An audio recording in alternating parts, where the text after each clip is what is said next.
Listen. Can you hear that? It's the sound of piano teachers not finding enough time for ear training in their lessons and then stressing about it. So let's fix that. The first step to fixing this problem, if you're having trouble fitting in your oral work, is to change how you think about it. It's not just ear training tests. If that's how it is in your mind, if you're only thinking of interval drills or cadence exercises where you have to pick out the cadence in a piece of music or whatever the case may be, that's not what ear training means. Ear training can be little games that we do. And the other thing we need to change about how we think about it is it doesn't actually have to take very long. Consistency is the key, as it is with many things in life, right? Ear training can be done in just like 1 or 2 minutes of lesson time a week. Literally that. That's all you require. But if you do it every week, that will make an enormous difference. So what can you do in just 1 or 2 minutes a week? Well, you could sing something together. You could do some solfa singing. You could sight sing a new piece of music. You could do an aural actions game where you play something and they need to identify whether it's, say, a major chord or a minor chord. And a major chord means they make a lion face and a minor chord means they make a mouse face. You can fill in any 2 things into that equation. You can also just do echoes. So you play something and they play it back to you, and then they play something and you need to play it back to them. And you can use many of our games from the library. We have lots of very quick little ear training games in the Vibrant Music Teaching Library. Now, if you're still having trouble fitting this in, believe me, I get it.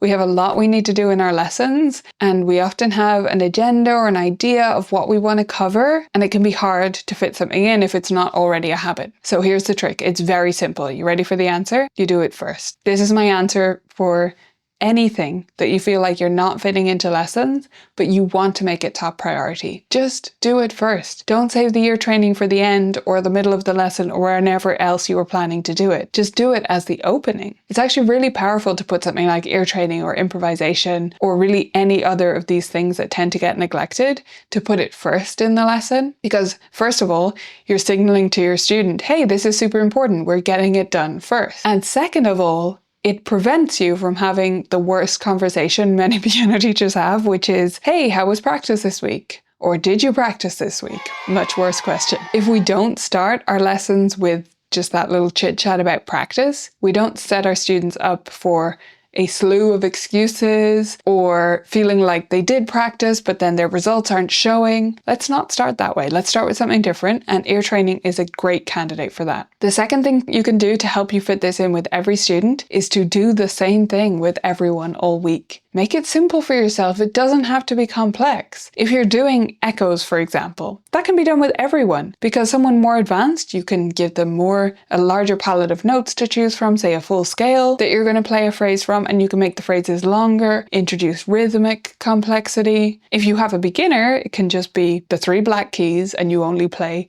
3 notes each time that they need to repeat back to you. Most ear training things you can think of are actually incredibly adaptable in a really easy on-the-fly way. So just pick some little ear training exercise or game or activity you want to do, whatever sounds easy to you that week, honestly, and do it with everyone. I hope that's convinced you that ear training actually can be easy and can be easily included in every single lesson you do. If you want more fun lesson ideas, watch this video next.